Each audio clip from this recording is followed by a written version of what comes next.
gamers, and welcome to episode 402 of the Super Ultra Podcast Arcade for January 7th, 2023.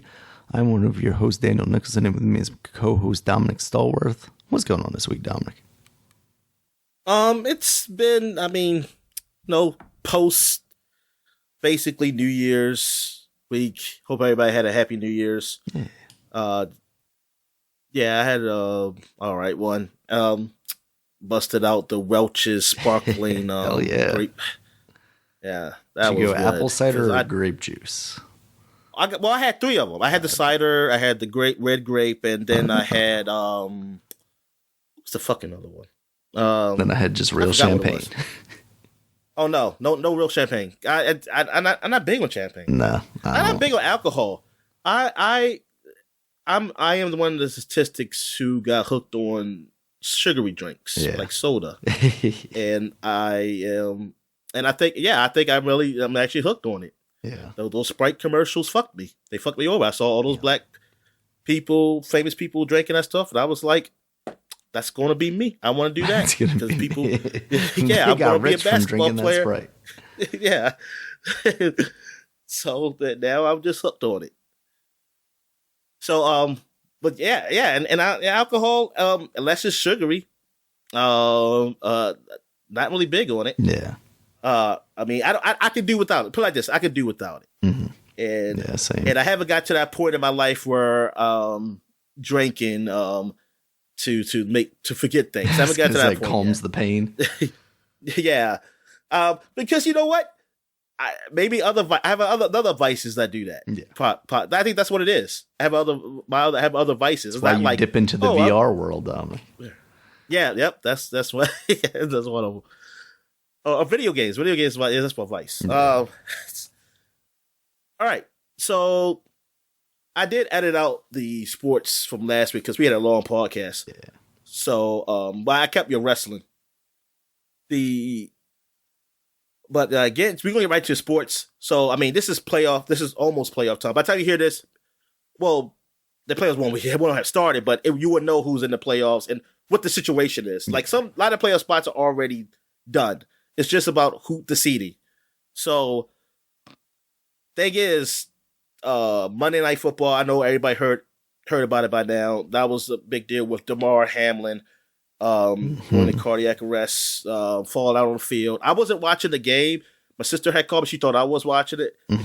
She was like, "You watching the game?" And I was like, "Oh no, I didn't turn to you. I was going to turn to like maybe the second half or something." But she said, "Dude, there's a guy who fell out on the field, but they've been like," she said, "they haven't started the game in a long time, and he's not breathing." Mm-hmm. And I said, "What?" I turned to it and I saw it, and then I saw the play. The play just looked like a normal tackle play. Yeah. Like the guy hit him in the chest, like the Higgins, the wide receiver, hit the he was I forgot what position he played. I honestly don't know. He's on defense. But he tackled him. I think he's a defensive back or a linebacker. One of them. Mm-hmm. And then he fell. He fell back. It was a collision. He fell back, but it was like a tackle. But he got up. He got right up. Then almost like looked like he adjusted the helmet or something. And then he fell back. Yeah. He just fell down. And yeah, they said he wasn't breathing for almost 10 minutes, like 9 minutes or something. And until they CPR, rest test, they love defibrillator, and They got it working, and this is the first time. They said this is the first time an ambulance has been on the field, and I was very confused because I was like, and they used to do that all the time, have the ambulance come on the field, and I thought because that happened, before, I didn't realize that was just like a little joke thing, for Matt and this whole like, oh, the injured player, we get the ambulance come on the field. And they said this is the first time ambulance been on the field. I said, what? Really? I said, darn, and this is the first time for a lot of us who see this game of a person, getting hurt in this way. Like, you mean getting hurt and not giving like a thumbs up or saying like, okay, he's okay. Right. He's going to take him to the hospital. You honestly didn't know he was going to be okay. Yeah, leaving. Like that's never happened before. I never seen that. I mean, that's never happened in my lifetime before. It has happened. I know in other sports. And I think it was Hank Gathers, the basketball player who fell out and died on court. Oh wow! Okay. That's why I always remember that was like because that was a huge thing. I mean, that wasn't in our lifetime, but it was. I just always heard the story, and I think football it's things that happen, but not to the extent like it was very like probably definitely traumatizing for the players there because they were just crying. Like when you saw the players just crying, you know like something's wrong. Yeah. It's like, oh, this guy ain't just like he broke a leg or ACL or something. Like this is totally different. And so, but he's okay now. So we know now he's but not okay, but he's up and he can talk. Yeah, I heard. And that's great. Looked it up this morning to see what his condition was, and I saw that they had taken out the breathing tube and that he like sent a message to other players and stuff like that. So that's good. Yeah, on Zoom. Yeah, so that's good. Like glad he made it through. But I will say, I'm sorry, I cringed when I heard the first report when he opened his eyes because they said he wrote who won the game. That's not the cringe part. That's not the cringe part. The cringe was the response. The response was, "You did. You won the game of life." I was like, "Y'all, you had this plan, didn't you?" I was like, "You wrote." I mean, come on. That's the most corniest fucking. And then this how people like. I think I saw on the news say, "Oh, that is so heartwarming." I said, "That's a fucking Hallmark movie." I was like, "What the fuck?" I was like, "It's like." And then I liked it. It's a guy on Twitter, Barry, who does parody stuff with the sports, and he said, "I thought I wrote this." He said, he thought this was my tweet." He saw a tweet, said, "I thought I tweeted this." He said, he thought he's like, "Oh, that sounds like me." I'm like, "That's real." I said, "That is real." That they released it. I was thinking, like, come on, that's not real. That's just a nice thing. That's a nice thing to say, but it's not real. And I was like, "You don't really said that." It was a little cringy. I was like, it's a little cringy. I was like, okay. But I am also happy. So true, Dominic, so true. Yes. But yeah, and that's good for him. But it also made the whole situation with the NFL, like scheduling, kind of messing things up. They had to fix things around because they canceled the game. They're not going to play the game. And that was a good choice. Some people are saying they should push the playoff. I need my fantasy next points, week. Dominic. Just be that game. They totally fucked me with Josh Allen. Yeah, exactly. You got fucked. Like, yeah, even though you were just a consolation prize, though. But still, just to be playing, you lost. It's like that's fucked up that you lose. You're like, wait a minute, I don't get no points. And I don't get any fantasy points, and this man just gets his life. Like, really? Come on, is that fair? Is that fair, Dominic? I was like. People are saying, yeah, they should push the playoffs, let the game be next week. But I'm like, so some people will have like almost a month off. If you got the bye week, yeah. Like if you're the first place team, you have almost a month off. Or unless the Bills are the first place team, or Cincinnati. It all depends on Cincinnati.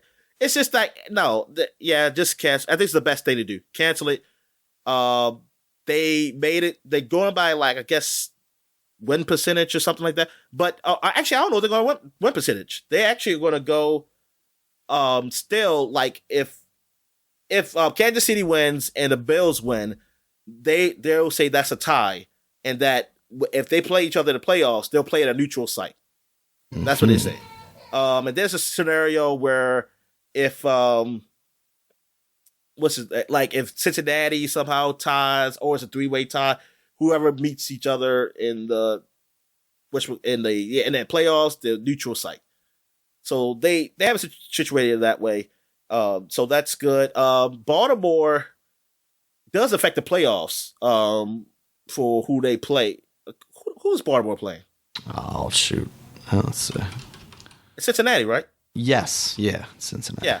Yeah. So well, of course they do. They play Cincinnati, so that's a crucial game for Cincinnati. So, but thing is, it's bad because it's not. It's sort of bad. I mean, it's bad. The Baltimore had a chance to win the division. Now I don't know if they win the division if they beat Cincinnati. I don't know what they're going to allow. Are they going to allow them to? I think that maybe they will. Maybe they'll allow Baltimore to win the division because technically Cincinnati won the division because there's no way Baltimore could catch up with the wins. But if Cincinnati had lost Monday night, Baltimore still had a chance to win the division because if they beat them, they won the division because they beat them twice and they tied. So I don't know. That's kind of that's unfair, but it's like, what you gonna do? What can you do? Mm-hmm. You know, I don't know. I mean, that situation, like, people couldn't go back to play that game. No. You know, like, especially that soon. That soon they couldn't go make up and say come back Wednesday or something. No. So I mean, it's unfortunate, but hey, you just gotta power through it, man. And I'm just glad he's all right. So that's good. All right. But yeah, so my Washington team is out. They're not in the playoffs. So everybody's just asking for heads. They want the owner, the coach. They want somebody to just come in and clean house, basically. And with all the managerial stuff, because we do got players except for a quarterback. And yeah, all those people who wanted Carson Wentz to come in to take over, go fuck yourselves. Because of what Heineke did last week. I was like, we played against the fucking 49ers. Like, they're like the best team maybe in NFL. Dude, how the hell, like, yes, Carson Wentz got a bigger arm than him, but his release is slow than Heineke's. So at this pressure, he's done. Yeah. And then he just looked horrible out there. I mean, would they have won with Heineke? I have no idea. I know this one guy said he don't think they would have won anyway without Heineke just because of other factors. But I'm thinking, it's a problem with that because I think game changes. It changes if Heineke's there. It's probably not the same. Depending on what he does, it changes the game for both teams. So we don't know, possibly. Mm-hmm. But I would have lived. Listen, I wouldn't have never been like, man, what if Carson Wentz was playing? I would not have been like that. I would just have been like, well, we've been fucked up too, because we all know who Carson Wentz is. Yeah. And Heineke, like, he's not so much better, but I'd rather have him at quarterback right now. So it sucks. Like, we went with Wentz and he freaking laid an egg, and the whole team laid an egg, though. But and then just go down like this. Oh, and we got a new mascot apparently. Well, I guess I never had a unless Washington had a mascot like way back in the day, probably for the Redskins. I don't think we ever had a mascot really that people know of. So now we got one called Major Tutty. He came out. So I mean, just to bring that out, and then we lose like this. It's like everything just shitted on. So everybody just shitted on the mascot. It's a pig, and it's a hog. Well, hog. I'm sorry. It's a hog because of the Hogettes. And the hog. Well, the Hogettes and the Hogs, the linemen, from the heyday of the Washington team, were called the Hogs. And then you had these guys who dress like Hogettes and stuff like that. And then now you got an actual hog named Major Tutty. And Tutty, I didn't know what the hell it meant. I think most people didn't. They say, it stands for touchdown. That's the way they say touchdown. Like, who the fuck? When did they say that? Like, what century was it? When they said that? When they said Tutty? Because I ain't never heard that term. That's what the kids are saying nowadays, Dominic. It looks fine to me. I mean, it looks fine. I mean, he looks a little. I kind of want to look a little more menacing because it looks like Porky Pig.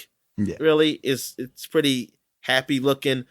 And then, and then the name. I'm not big on the name, and especially like we don't get touchdowns a lot, so it's a slap in the face. Yeah, it definitely is a slap, man. Yeah, but yeah, so our season's over with. But so I'll be rooting for the Ravens. I'll be rooting against Tom Brady, who is in the playoffs again. Oh, and Aaron Rodgers. Green Bay has sucked all fucking year.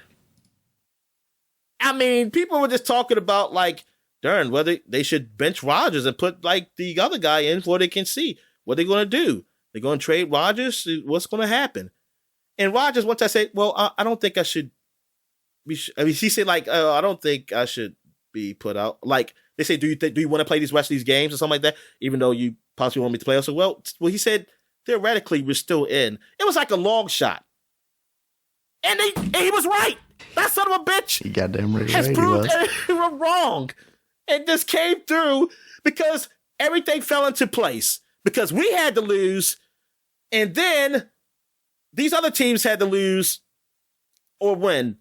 And plus us, our situation was fucked. We needed 3 teams to win for us to be put out the playoffs. All 3 of them won.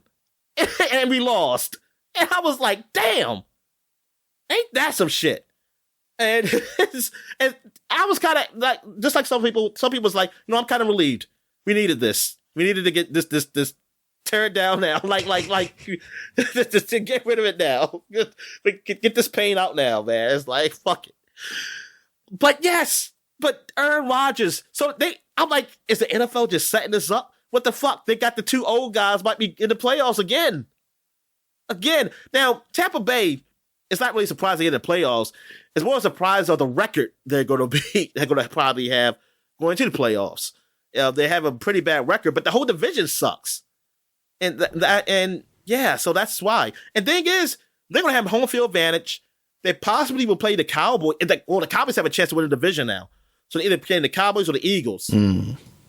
If it's the Cowboys, I'm probably going to root for Tom Brady because it just be so funny. It'll be so funny if Cowboys lose. It's like, oh, y'all did all this shit again and just lose the first game in the playoffs. Damn. But they have a chance for home field advantage throughout. I think the Cowboys do. All depends on the situation. It's like between them, San Francisco, and the Eagles. Eagles without the quarterback, man, they've been losing. They lost 2 games, so it's not looking good. And I don't know. I don't know if Jalen Hurts is playing. He was practicing, so maybe he'll play. I hope they win, man. I hope Eagles win, and or the Washington plays Cowboys, so maybe we can just win by a miracle. I hope a miracle happens and we win to make sure Dallas stays away from winning that division. But yeah, NFL season, yeah, it's crazy. They write some good scripts. NFL. I mean, you gotta agree with that. I mean, these are all Emmy worthy scripts. That's why I don't understand why they don't be in the Emmys. They do be the Emmys for like sports stuff. Like there is a sports news thing, I think, for the Emmys. But it's not the actual games. But they should do that. Like, oh yeah, because it's all scripted. It's like I don't want to believe it, but something's going on. All right. So, any wrestling news? Oh yeah, about wrestling. Before you even start, what's going on with Vince McMahon? So that is one of the biggest stories of this week. As of yesterday, it seems like he has been reinstated to the board of directors in WWE. Apparently, because like he still holds like a super majority of stakeholder votes because of how many shares he owns. So it sounds like he basically like put himself back in power, and it sounds like basically the idea is they plan on selling WWE to somebody. I think the latest rumor is Comcast is interested, and basically he wants his piece of the pie. Like he's like, I am going to make sure I am here for any sales discussions.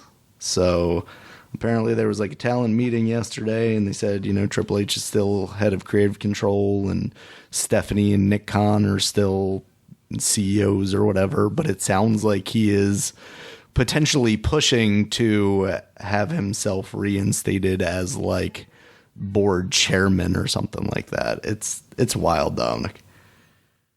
Yes, it's like it's a great storyline. It's off the mat too. You know, Yeah, these it's crazy. Yeah, apparently, because there was some talks like at the end of the year that basically some reports came out saying that like Vince McMahon didn't ever really want to step down.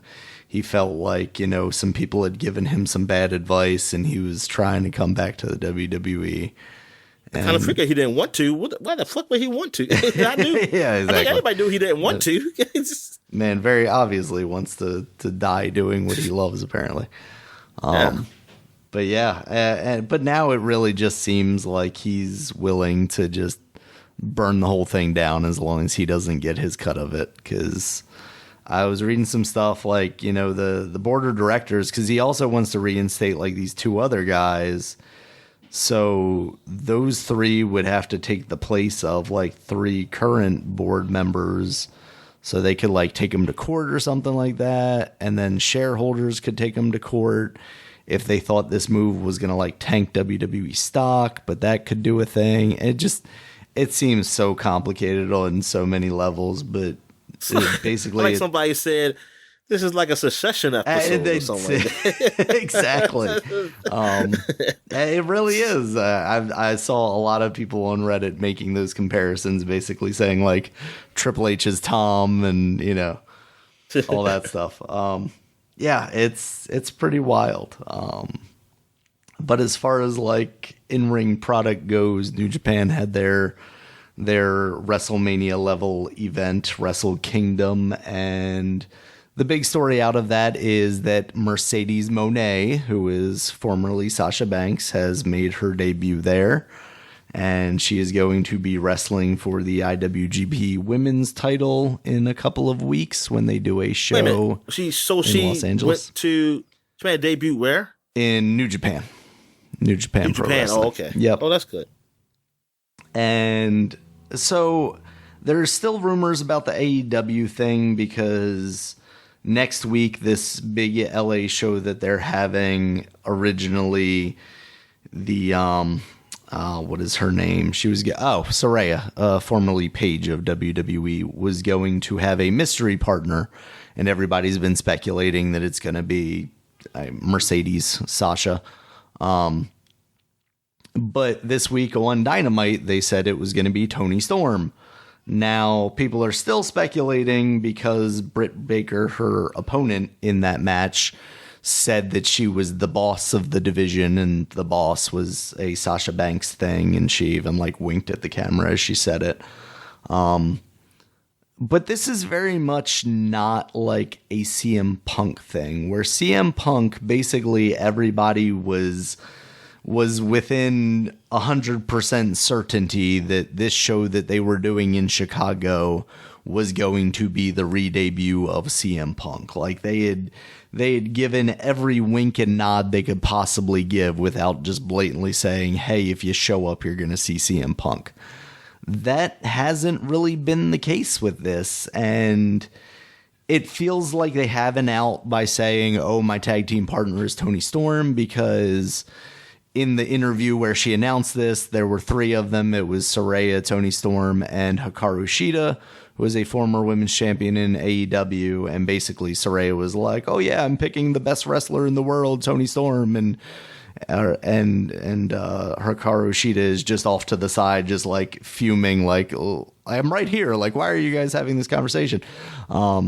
So like, I'm speculating that what they would probably do is have Hikaru Shida take out Toni Storm, and then Saraya's got to find a new partner or something like that. There are many ways they could go with it. I've seen some people speculate that Hikaru Shida would bring in Mercedes as a tag team partner to compete with the other two teams or something like that. But it feels like it has to be a thing that she's going to AEW, because all the speculation coming into the potential that she could go to New Japan was that basically New Japan doesn't have the kind of money that Mercedes is trying to get, basically. Because that was part of the negotiations breakdown with WWE, apparently, was that she was not getting paid what she felt like she was being valued. now you could also, just speculate that Sasha is very much into like Japanese culture. She's like a weeb. So basically, maybe she just wanted to check this off her bucket list. She wasn't necessarily trying to make money off of it. She just wanted to use this to make herself even bigger. There's some speculation even that she's going back to WWE. Now, the whole Vince McMahon news maybe complicates that a little more, because the joke saw yesterday when that stuff was announced that basically all these people that have been kind of talking shit about their time in AEW, possibly looking to leave, or now rethinking that, and all the people that Triple H have rehired are now, very uncertain about their future with the company.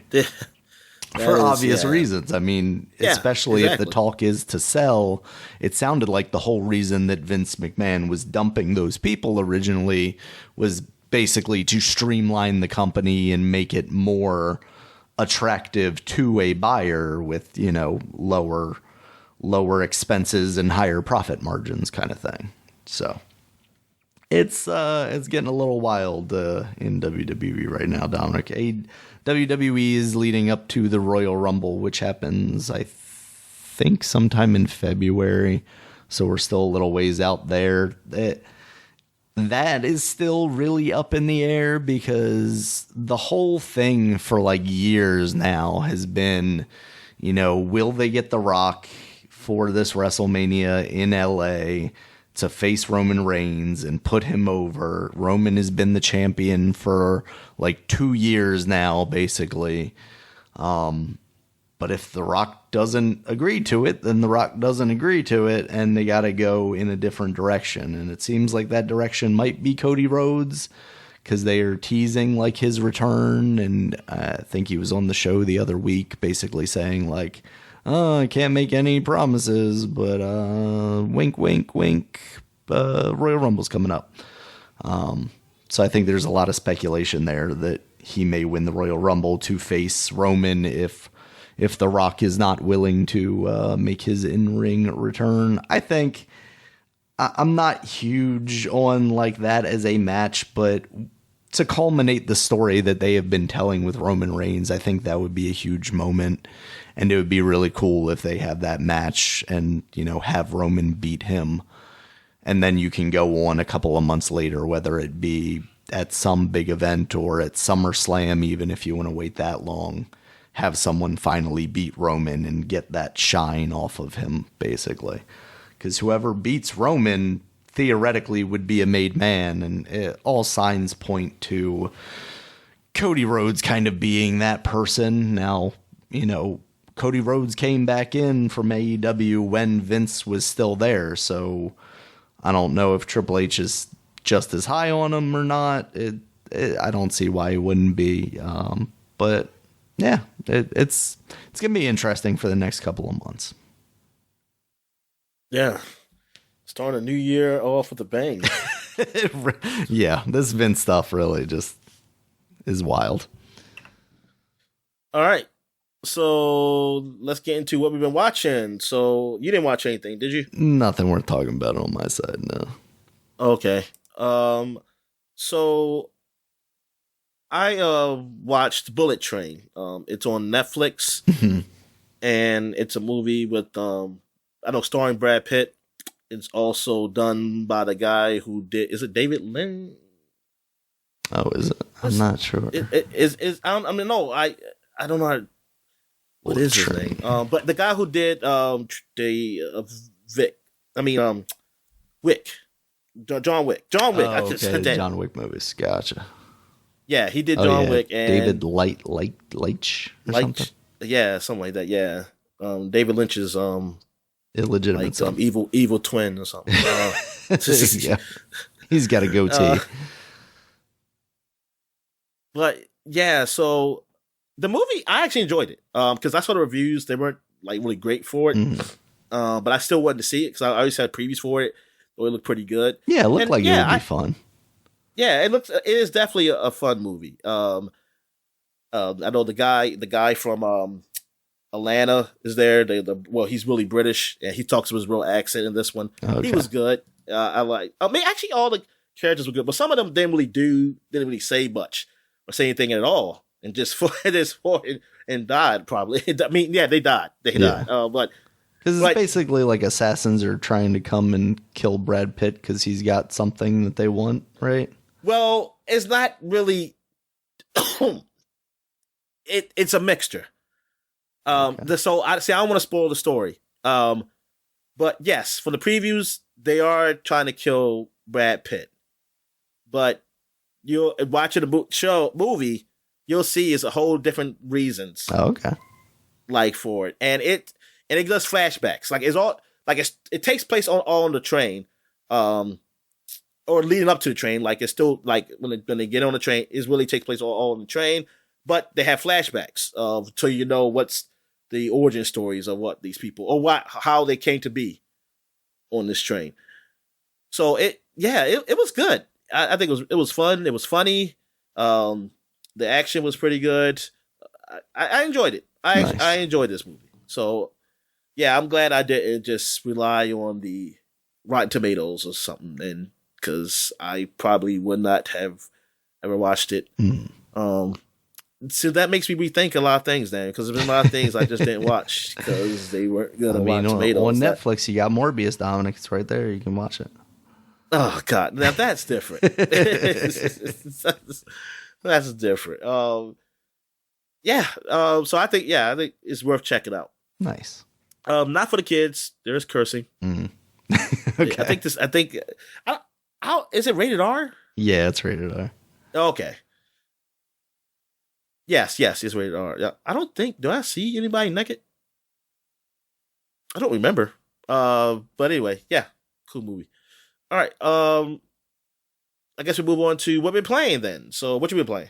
Yes, I've been playing some more Hades. Haven't really progressed too much in that, but still just running, doing runs. What weapon are you using mostly? What's that? What weapon? Yeah. I like the spear thing that I recently unlocked. I didn't really like the first weapon that I unlocked. What was that one? Is that the shield?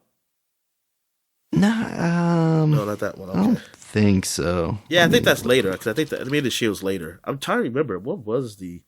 Yeah, the spear wasn't the first one. Yeah, because that was the third. Let's see. Damn, what was the spear? second The bow, I think. Yes. The bow is. It takes some getting used to, man.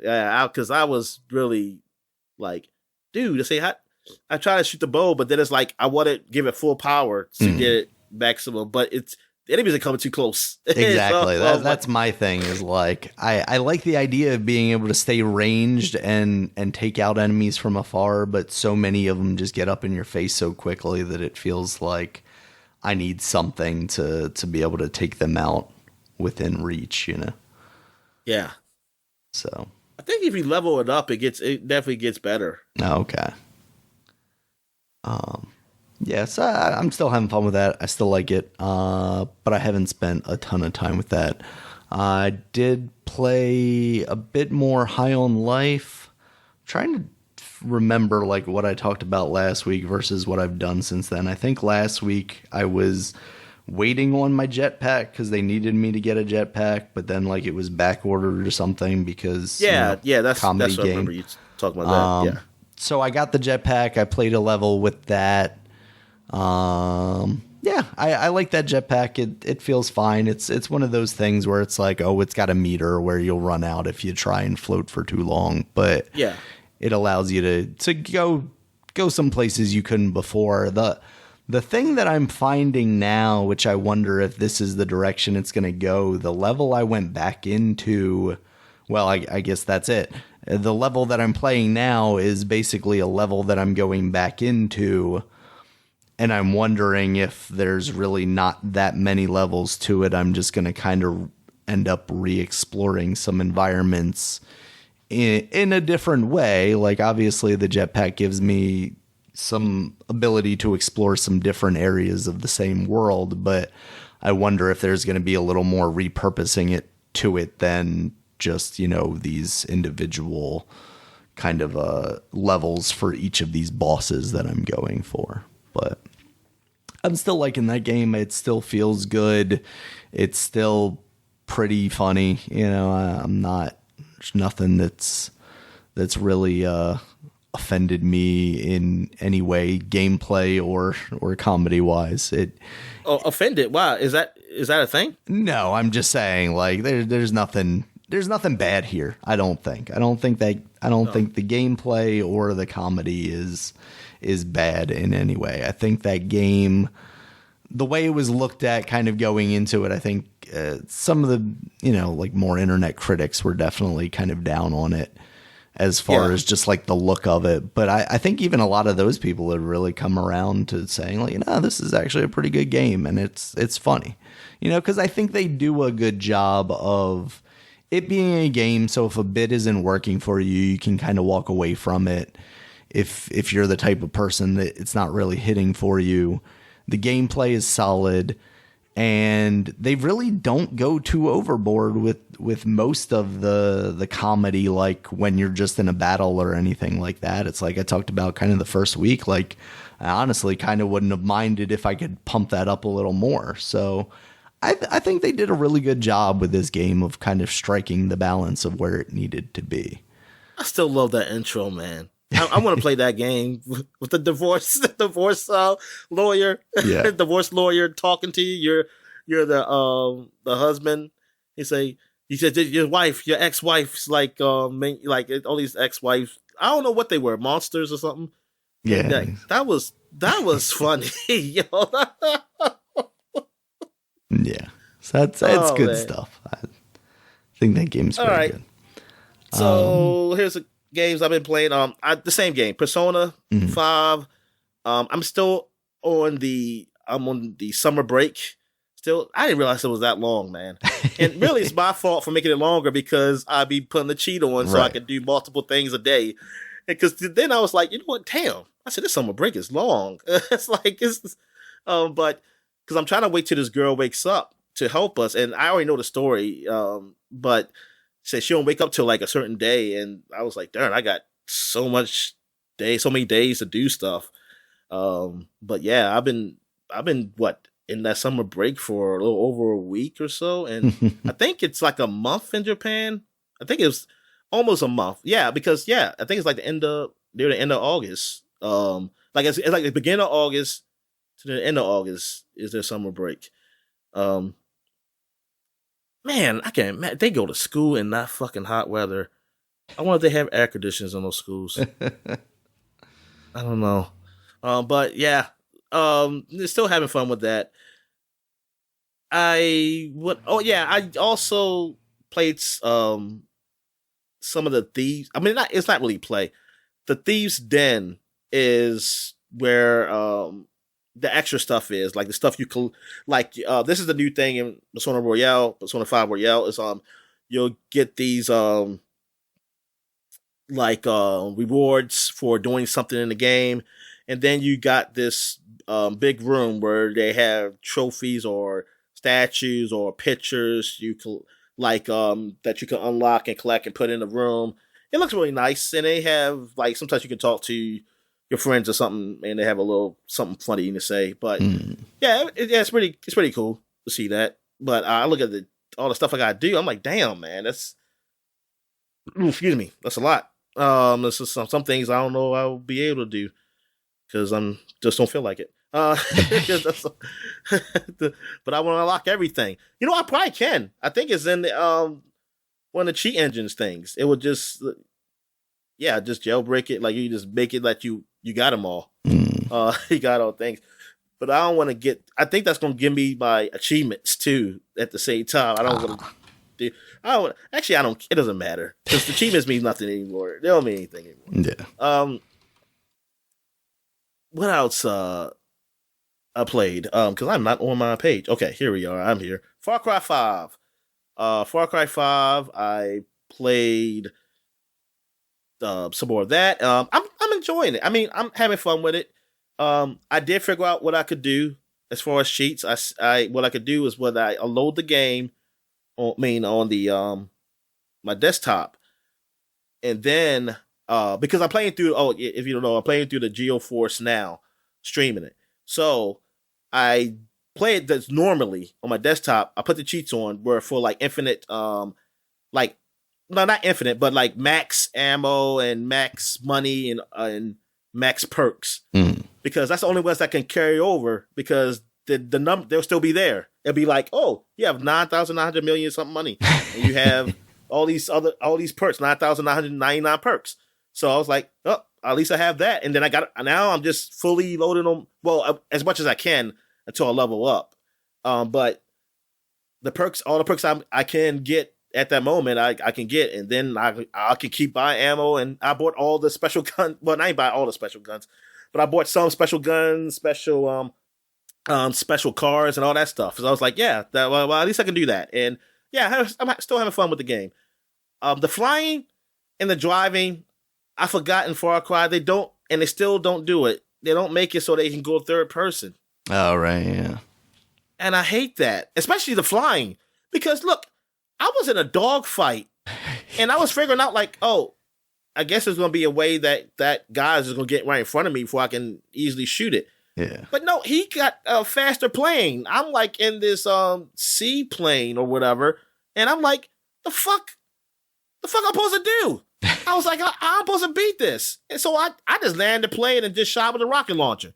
I was like, I didn't do it the way maybe that was intended. I don't know. But I was like, that's not fair. I was like, you got at least make it so I'm third person view. I can't, because I can easily trail it when it gets ahead of me.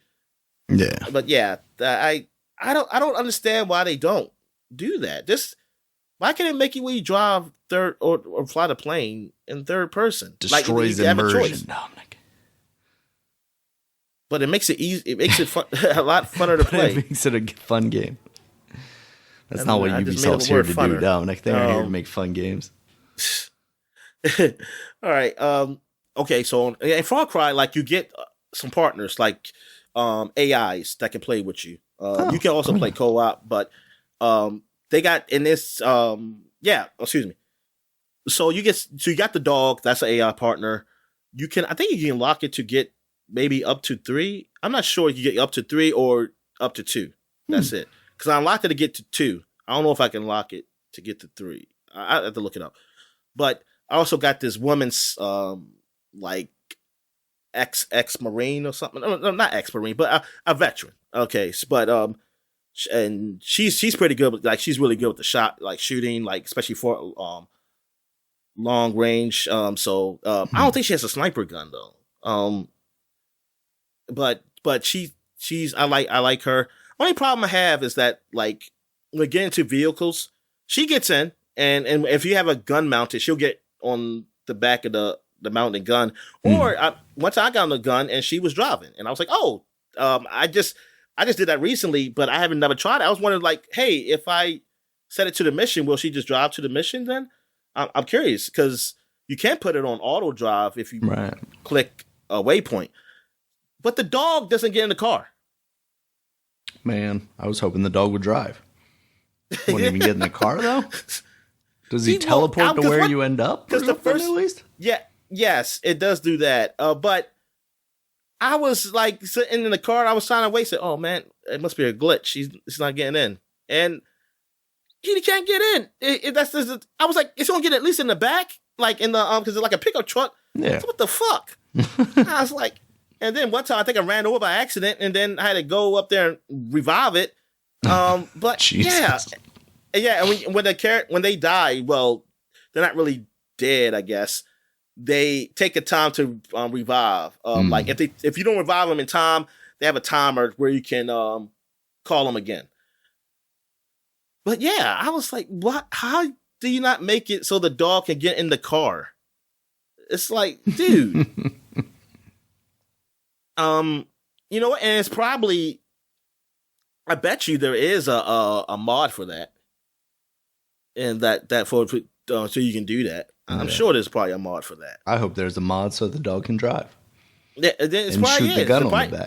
They probably just make the mod where it's like, oh yeah. Oh, definitely got that. They probably made it like mod it to probably to be just like one of the NPCs because like you can also call an NPC to come with you too if you want, and they probably just do that, and he can just shoot guns and and drive and do all that stuff. All right, so back to Vampire Survivors. So I keep getting to this point in the first stage where I'm just surrounded by skeletons and I can't survive it. Like I go through them and then I just die. And I was using the garlic. I was always using garlic. Wasn't using the Bible a lot though. I was actually using what was it? What's the thing I like using? Darn. Okay, I was garlic. Magic wand? No, it wasn't a magic wand. Okay. It was it's something that comes in the front of me though. Or not, maybe it's not in the front of me. No, it's something that does twirl a little bit, but it wasn't the Bible. The pigeon or the bird maybe? Because it like flies around in a circle. Yeah, okay, so then that wasn't it then. That wasn't it. Oh, okay. I'm trying to remember. It was kind of like one I always used. I don't remember. I gotta look at it again. But anyway, I wasn't using the Bible. I was using the Bible sometimes. Sometimes I use the Bible and I have it, but I still didn't last to beat the stage. But yeah, now I always just get to that point. Like now I just get to that point and then I just die. And I mean, I'm still having fun, but I was like, darn. I was like, how am I supposed to get past this? Am I supposed to level up to 15? Maybe I'm supposed to level to 15 and then it's over? Then it ends? Is that what it is? Well, I don't know what time the skeleton wave comes in. I can't remember. I'm really bad at like. Well, every time. Do yeah, well, go ahead. At specific intervals, but I can never remember what they are. But no, I'm talking about to beat the stage. What level? 30 minutes. Oh, I had the last 30 minutes. That's what it is? Yeah, you have to last 30 minutes. Oh, okay. Yeah. Oh, darn. You can get to whatever level, basically. I mean, obviously, I don't think you would survive if you're super low level. But, yeah, like there's a kind of what you want to do is early on you want to get a weapon, well, a set of weapons and augments. Because, like, the little spinach leaf or whatever it is that gives you extra damage on everything, that's a good one. Yeah, I use that. So like combining those things, but then if you can get one of the things that like gives you extra experience or the orb thing that pulls the experience things to you, I find those are good to get because if you're constantly leveling up, the quicker you level up, the more weapons you get, the stronger your weapons are from the augments that you can get too. And also, it makes it easier to not go back to get those jewels. Like if you just try to wait for the waves. Yeah, because you want them pulled towards you as much as possible. Because if you're having to go back through the crowds, then that can catch up to you real quick. Yeah, I mean for the skeleton wave, like basically you just wanna keep moving and you wanna try and like because the skeletons are relatively low health, so you can get through them pretty easily if you have something. I mean, even if you're using the whip, like as long as you're trying to get away from them left or right, you can kind of focus that way. And just basically make a path, make a hole for yourself and just run away. Because they're circling in on where they spawned.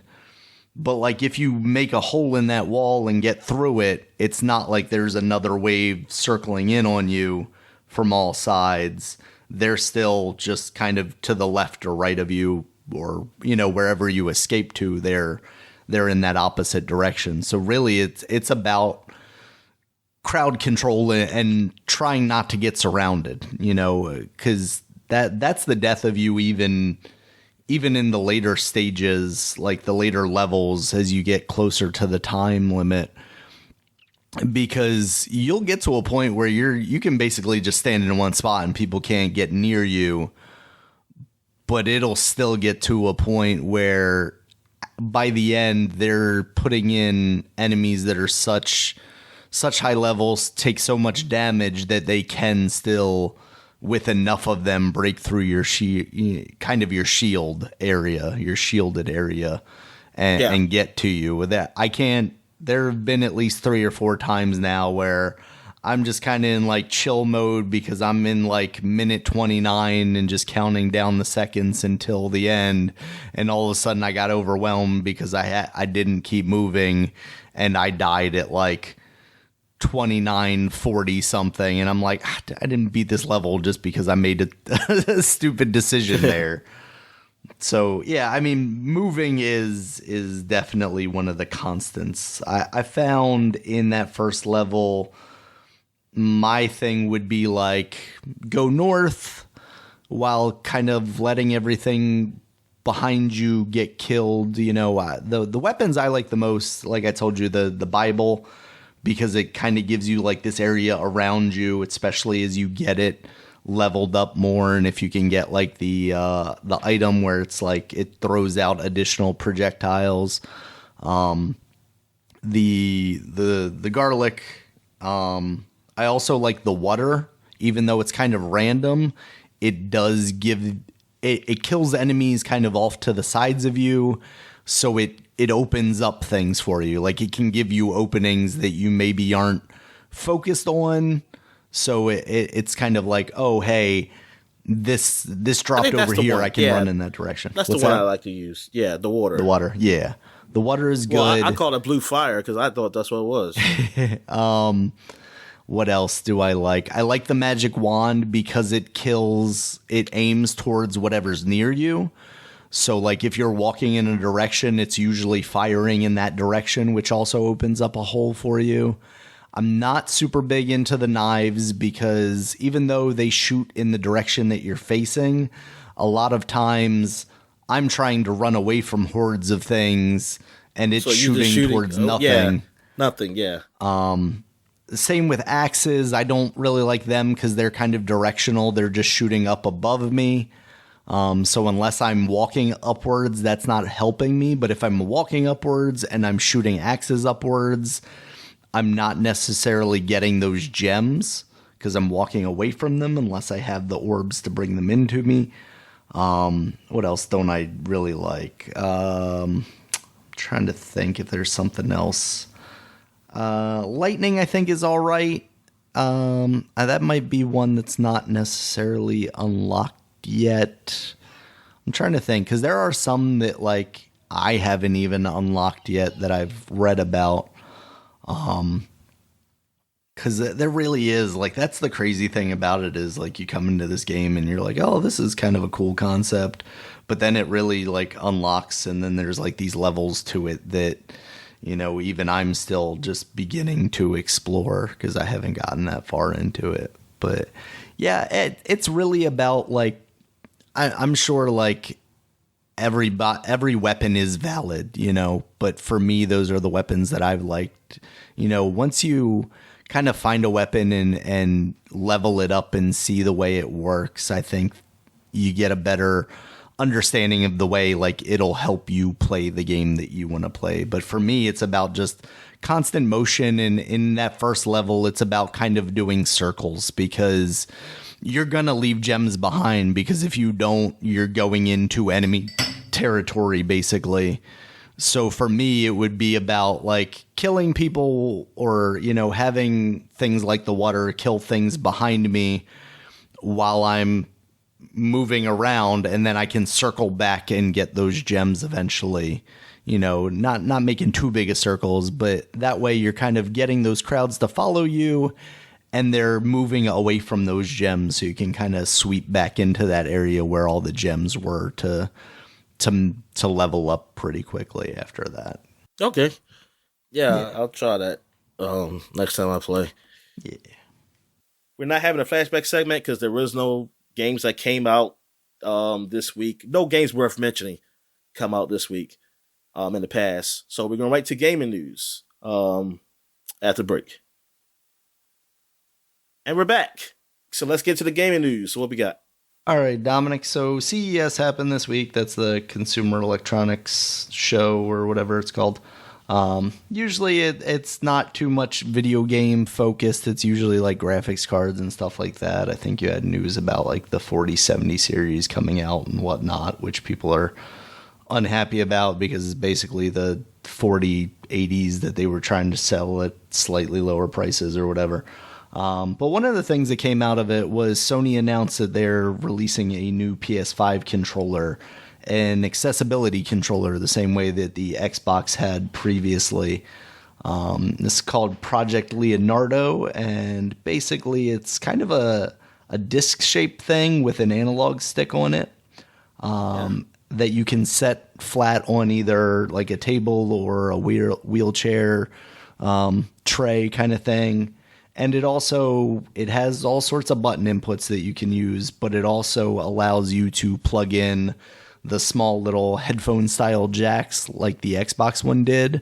So people with accessibility issues can use things that they are already familiar with, whether it be, head tracking things or hand tracking things. So it's neat to see, companies continue to do this. Although it would have been nice, I feel like, if they could have come together to make one kind of universal thing that would work across all consoles. Now, I'm sure there are ways to go about doing that with maybe like one of the 8-bit DOE adapters, like the one that I have for the Switch. I can use, a PlayStation or an Xbox controller on. So I wonder if you could kind of combine those two things to make that work. But I do appreciate that they're doing this. You already see them implementing stuff in the games to make things more accessible, especially like God of War Ragnarok obviously had all those options, as well as previous games. They've been, Sony especially, I'll give them credit for that. They've kind of led the way in doing that. Granted, Microsoft also has had like the Forza stuff where they added the American Sign Language, stuff, which is just crazy. But that's really cool. And this controller, they're basically making it so you can use two of the devices in addition to a regular controller. So depending on what level of customizability you need, you can switch all the parts out and do stuff like that. It's just a really neat thing to see that they're going in this direction to make video games more accessible to basically everyone. Yeah, and I hope Nintendo follows suit. Yep. Hopefully they'll just let you use both of their controllers. That would be nice. But you and I both know that that's not going to happen. Also, like, I wonder, will Nintendo go in this direction? Like, it doesn't feel like a specific, like, region's problems, but, like, something about Nintendo of Japan just makes me feel like they'd be, like, get good losers and then not give a fuck. What? Does any of the Nintendo first-party games of like any recent ones or maybe ones in the past I just didn't notice, do they have any accessibility options of like color blindness and stuff like that? I think they have. Well, color blindness, I don't know, to be honest with you. I would say color blindness because that's the minimum. Yeah. Well, that's the thing. Like, yeah, I don't even know if I've seen color blindness stuff in there.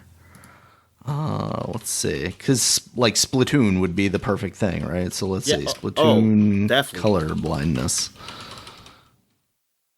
blind mode. Game is called Color Lock, where players can choose a set color pattern for gameplay. Yeah, okay, so Splatoon does have a sort of colorblind mode where you can choose what colors work best for you. So they have made an effort in the past. But yeah, like I don't know if they're doing anything else. I mean, some people would say like, hey, the GameCube controller, you only had to press one button to win the game. So like, obviously, but obviously that's just a joke. I know they have like button mapping stuff in the system interface, I think the same way that PlayStation does. But yeah, I don't know that they've really gone down this path much at all, which I think is part of why it definitely hasn't been publicized in the same way that Sony and Microsoft's has, if they are doing those options. So maybe that's where my perception of Nintendo probably just not giving a fuck about people comes from, Yeah. Maybe they'll Maybe they'll step their game up, Dominic. Or maybe they will publicize stepping, their game up. I don't know. All right. So another thing that came out of CES, HTC is still in the VR headset space. They are now going to be releasing the Vive XR Elite VR and AR headset coming sometime around early March. It sounds like if you pre-order now, they're talking about that's when you would get your unit. This thing is going to cost that Microsoft AR game that I heard nobody ever talk about. Can I play Minecraft where it like sits on the table? That's all I want to do. Yeah, that's the thing is like I feel like there's really not just a lot of software for AR. So maybe this is the way to go because they at least give you the ability to kind of do both. But this thing's going to launch at $1,099. So basically $1,100. Mm-hmm. And it is interesting as far as like the way the AR stuff is implemented because basically the back strap of it, which contains like some of the battery stuff, you can take that off and put on like sunglass ends. So it becomes a much lighter, kind of unit. Yeah. It seems like it's kind of trying to compete with the MetaQuest Pro that Facebook released at the end of last year, kind of sharing that space with a little more. It does the outside, I might get both of them. Inside out stuff. I might get both of them. Oh yeah, okay. When I win that lottery, the Mega Millions. I think, and I can try it out. I mean, you win the Mega Millions, you can just, buy all of them and hand them out to people in the streets. Join me in the metaverse. You're going to be what forces the adoption of the metaverse. It's like, here you go. Here you go. You can live like better lives in this. Yeah, I don't know how you're going to hook it up to something. Go to the library, plug it in every night. I don't know. Yeah, go to the access somebody in the library to help plug this in, and they might have sucky ass computers. Yes, join me in the metaverse where you can live like kings. Just here's your first hit of crypto coin. Can you got to pay me the rest when you get in there. Yeah, so that's kind of been it as far as news this week. There hasn't really been much else, but we are going to do, as we've done in the past, a year in review, kind of hitting the big beats, revisiting those items from the year of 2022. Maybe our opinions have changed on some of these things, maybe not, but we'll see. So kicking off with January, Dominic, Take-Two acquired Zynga, the once lauded mobile company. Now, who the hell knows what Zynga's doing at any given point in time? Yeah, I don't know. I'm not really in that space. We just hear. Only time we hear about these companies is when they getting bought out or doing, or like some money, something about money. It's like, hey, this made so much money this year. That's the only time I hear about. How much money are they making off of Farmville 7 or whatever they're working on now? This one never came to fruition, but I wanted to mention it because we still don't know what NetherRealms is working on. But the Mortal Kombat 12 leak, this was like basically a picture. This was one of the developers that posted something to Twitter with like a file on his computer in the background that was like Mortal Kombat 12, and it had like Reptile in it or something like that. What do you think, Dominic? Like, what is... NetherRealm's got to be up to something, right? But like, yeah. Also, I don't know when they release it because we've already got Tekken 8 and Street Fighter 6 coming out this year. It feels like there's not a lot of room for them anymore. Well, here's the thing. See, that's where I disagree. As far as space for the gaming, like, community who talks about this stuff, the fighting games, yes, there's not a lot of space. But I bet you it'd be both of them in sales. I will put money. It will be both of them in sales. I don't disagree, because I would buy it over either of those two very quickly. Yeah, I mean that is the thing, right? Is you're right about that. The fighting game community as like the internet presence is heavy into Street Fighter 6, but at the same time, like, people who play Street Fighter 6 are not necessarily people who play Mortal Kombat 12 just because they're fighting games. Yeah. So Yeah, I agree with you there. You're not wrong. Do you think they're working on Mortal Kombat though? They're not doing an Injustice, are they? I'm thinking Mortal Kombat because I'm wondering about Injustice. Even though I definitely wouldn't mind one. And apparently, like the comic books are still going on. Oh, and okay. I think this stuff is post the video game. Mm-hmm. So maybe they do a story with that. I don't know. I was reading a comic recently. It was Injustice versus He-Man or something like that. Okay. So I don't know when that took place because it seems like that's the next video game. I'm trying to think. I mean, I don't know if this is supposed to take place because Damian was the Batman. He left Superman because Superman captured Batman, and I wonder, was that a story in the Injustice, like post Injustice 2, in the comics? I say, is that the story that's what happened? Because I'm like, this is just made up for the He-Man universe. I don't know, but I don't know. I think there would be a little, will keep at least continuity, at least on that end.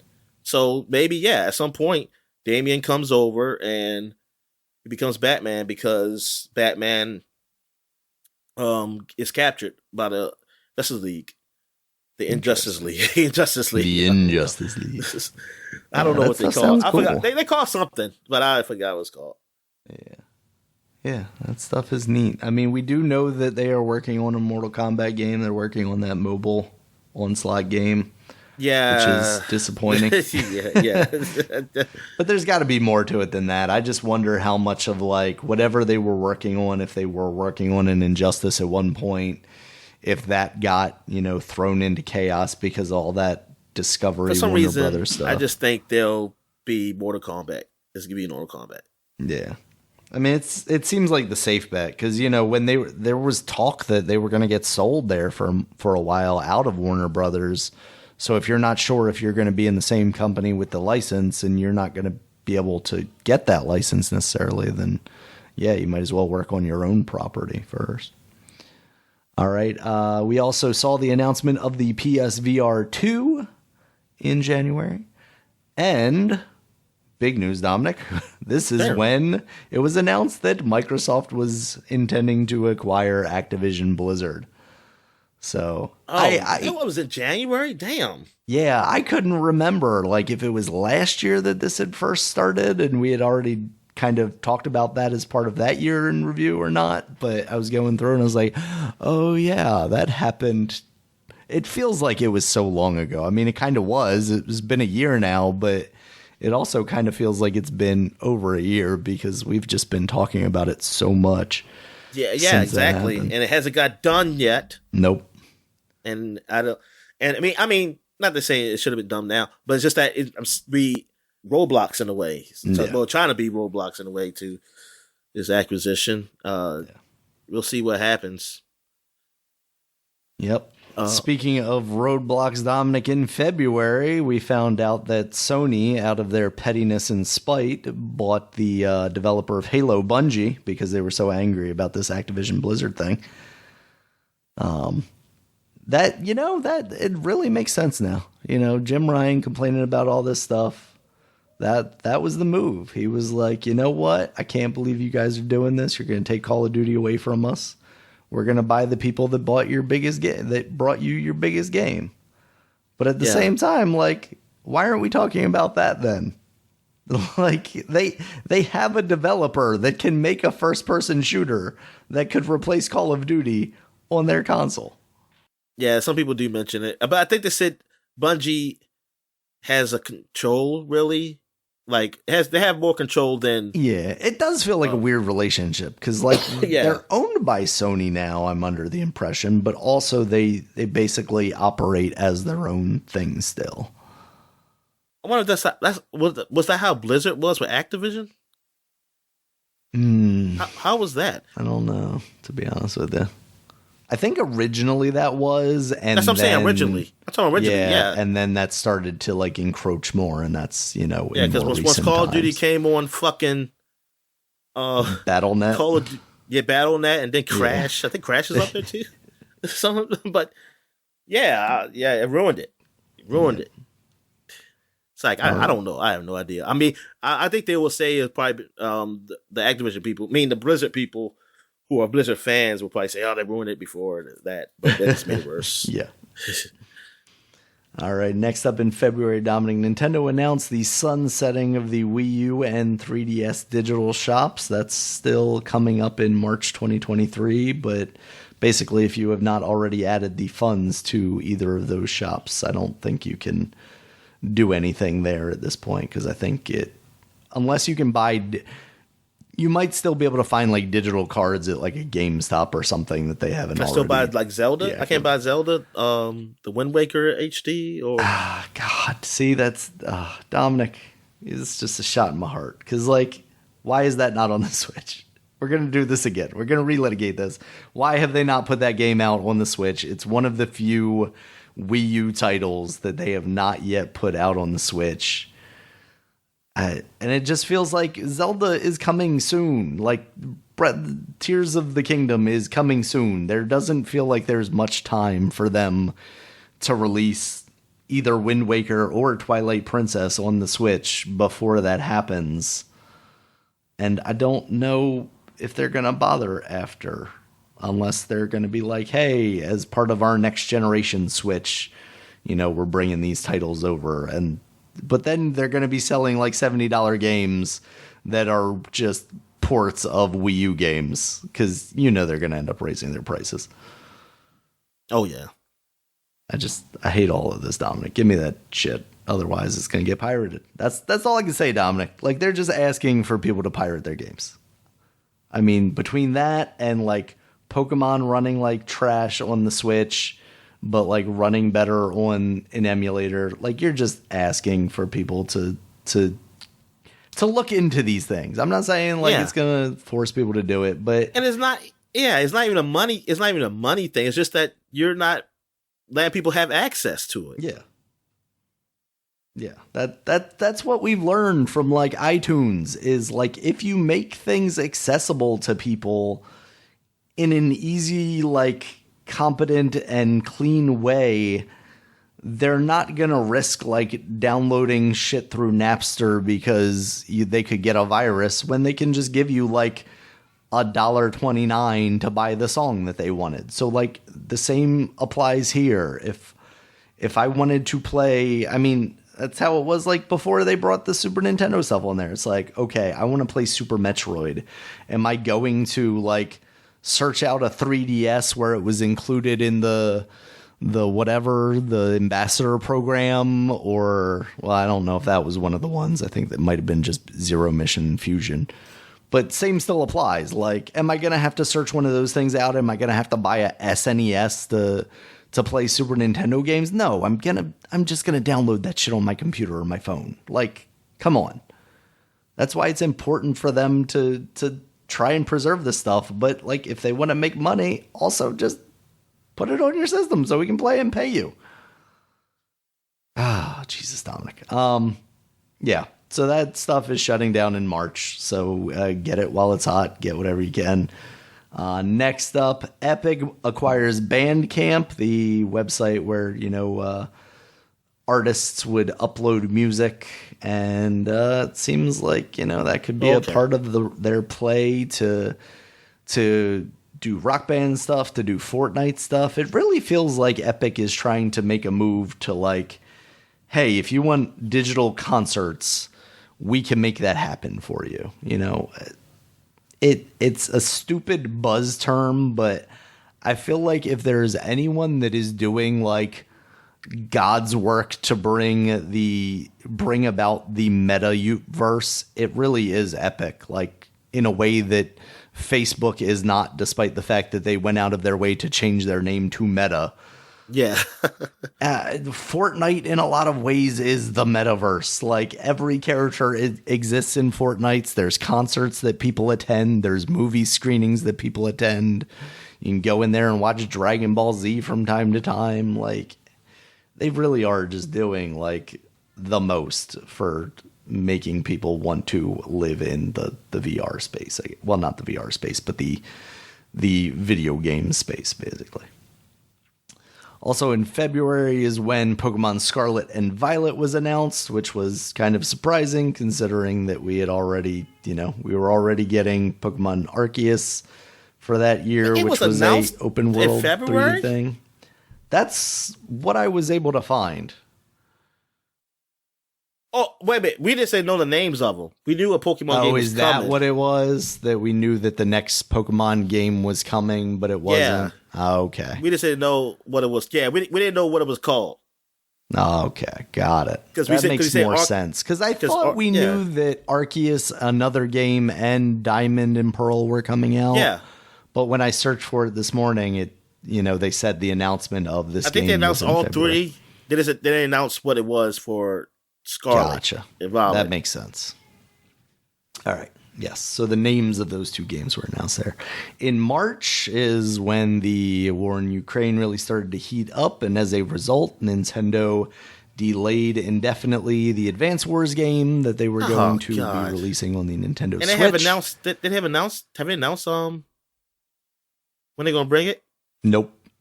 It is still just lost in the ether for right now, Dominic. They're not waiting until it's over.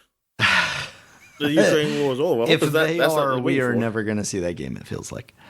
Because not to say it's going to go on forever, but also there's a good chance that it's going to go on forever. But by the time that it does end, I feel like it's going to be so far past and they're going to have moved on to the next thing that they're just not going to release it. Yeah. So that's unfortunate. It definitely feels like, you could release it tomorrow. They could have a Nintendo Direct on Tuesday and release it on Wednesday. And I think we're far enough past the initial shock and kind of, upsetting feelings about this stuff happening and what we might associate it with in Advance Wars that, it would be fine. Obviously, I'm not that close to the wars, so it probably would have been fine to release it when it was going to. But I feel like even as far as the mainstream media has gone, we're not really talking about it in the same way. Businessman, which I'm not, but if I would take it like one, I would feel like now I want to have released it then, and I feel like now, or at least now or a couple of months, it'll be you can probably release it. Yeah. Because at the end of the day, you spent all the money to make it happen. You should probably release it at some point to try and recoup some of that. I wonder if they're just sitting with it on the shelf all done, or if they're actually they've got a team still working on it because, people, myself included, who am an Advance Wars fan, weren't really too happy with the way that game looked. So I wonder if they took some of that and went, oh, okay, maybe we can, next time we show this game off again and, announce its new release date, we can also make people happier and maybe get some more sales out of this. Wonder if they would do something like that. All right, next up in March, Dominic, CD Projekt Red announces that they have signed a development partnership with Epic, so they would be using Unreal Engine 5 going forward for their games. Cool. And we will see the fruition of that shortly in one of these months. In April is when we got the PlayStation Plus revamp, the confusioning of PlayStation Plus. It was, because we saw the rumors of it, and then the next week, because I was looking through our news and it was okay, Project Spartacus, this is what people are saying it's probably going to be. And then the next week it was oh yeah, PlayStation Plus. But we didn't really talk about it that much that week because we had already talked about it the week before. Yeah. Because it ended up being what it was, which is a kind of confusing mess. Yeah, a bunch of tears and not good. Not good. Yeah. Also in April was the E3 cancellation. I think at the beginning of the year, I did not include the news, but they were all right, we're doing it. We're making it happen. Jeff Keighley's birthday. It's going to be digital, but it's going to happen. And then that was Jeff Keighley's came birthday. in and stabbed it in the back. That day. It might have been. Let's see. There is the other news about Epic. Epic and Lego announced in April that they were going to kind of develop a partnership to create a children's metaverse. Okay, that's good. So, keep on continuing the trend. Yes. Yes, lock those kids into microtransactions early, Dominic. Keep them in Fortnite. Yep. or apparently Genshin Impact. I keep seeing jokes of that. Genshin Impact, I don't know like the kid level of it, but they're definitely still working on that game. Like there's new content kind of constantly. Oh no. I constantly see ads. Yes. No, I'm talking about Genshin Impact as far as perverts. Oh. Okay. Why? In what way? Like I don't know is it because they're going at the characters or they perverted with the girls up there? I have no idea, man. It's just why not both? It probably is. I was like, what? I said because it was like in a comment section on Twitter, and then it seemed like it was a thing that everybody just do. I mean, I'm not. I guess I'm not in that gaming space as far as those like that news and stuff like that. So I don't know much about it. I was thinking about playing it again, but I don't want to play again if I've got to play with a bunch of pedophiles. It's like I don't know. Yeah, I mean I don't even know how much you like interact with other people in that game. Yeah, that's what I was thinking. So I'm thinking like, what are you saying? Are you saying maybe? Oh, is it because people are waifuing the girls? Right. Is that what it is? Are they attracted to that tiny little fairy thing? Is that what? Yeah, I mean, it probably is. You know, it's probably that because that's a thing people make fun of, like anime people, like with like in those very young looking girls and stuff like that. Yeah, absolutely. All right, we also in April had two big announcements for games. Monkey Island returns. Ron Gilbert returns to the Monkey Island didn't play series. that damn game. Yeah. I'll play it one day. Yeah. Yeah, I mean, it's on Game Pass right now, so one of these days I'll get around to playing it. I wasn't started thinking about you playing it. And then, I ain't thinking like I know you're not going to play it. No, that's a given. I was just talking about me. How dare you? How dare you? I booted it up. I watched the little things to recap the previous games because I didn't really play those games. Oh, it does that? Oh, that's good. Yeah, it's got a nice little recap in there.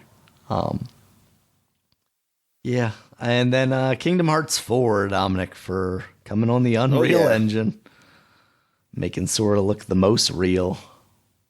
Oh my God, this! And I gave 3 a chance. Oh my God, that game. Yep. It's only going to get wilder, Dominic. All right. In May, you saw Square Enix announcing that they were selling Crystal Dynamics Eidos Montreal and Square Enix Montreal to the Embracer Group, finally dumping their Western studios so they didn't have anybody else to scapegoat when they didn't hit their targets. They are, it's not racist. Well, it can be racist. They don't like white people. But I was thinking more of like they're xenophobic. They're Westernness. I don't know what. But yeah. Yeah, they're xenophobic. Yeah, I guess that's the best thing to say. But no, it's just weird. Like they bought these companies. They've been together. It was weird when they bought them. I was like, wow, they buy these companies and now they're getting rid of them because they weren't profitable. They were constantly disappointed with their sales, despite selling quite a bit.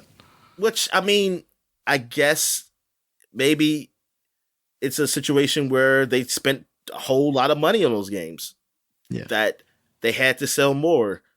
And I wonder why, if that's the case, like, why did that happen? But if that's the case, they should have learned their lesson. Like, early on, they were still making these same complaints. So if that's the case, give them less money, make them make a smaller experience.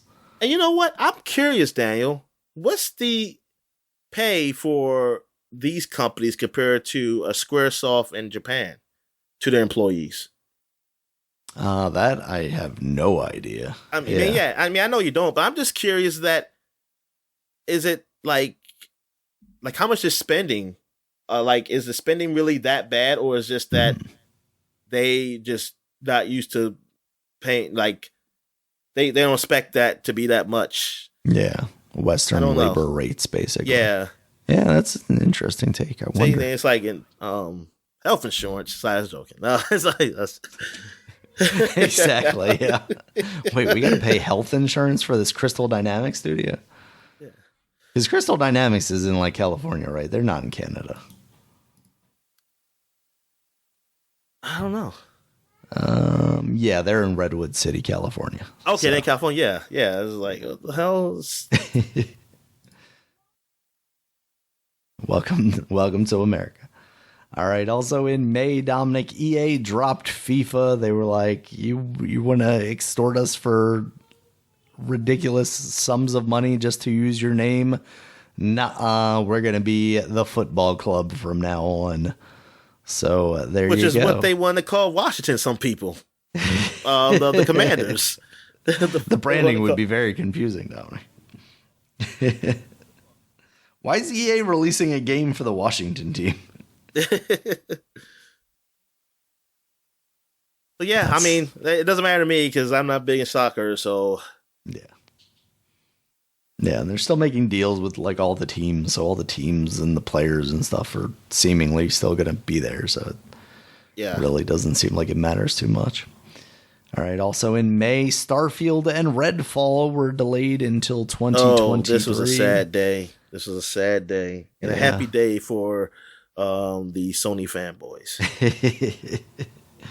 Yes, that is definitely when it was like, oh, Microsoft is going to have another pretty quiet year. Yeah.